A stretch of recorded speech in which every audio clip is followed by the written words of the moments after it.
So even the mechanic couldn't get one of the bolts out because it was stripped or something was going wrong with the motor mount bolt. So he only charged me $50 for what he did, but I sent him $100 because it he did end up taking off the H pipe and having some major troubles with that, along with the passenger side motor mount.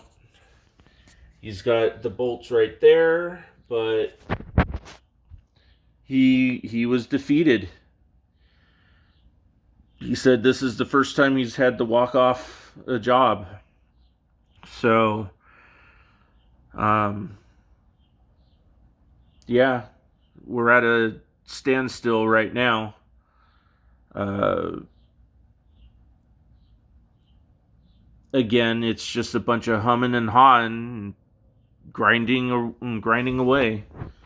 So looks like we're gonna have to uh, bite the bullet and send it over to a shop, find out what they're gonna do.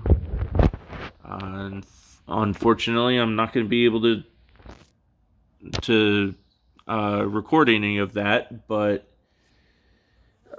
even he said this should have been just a 3-hour job.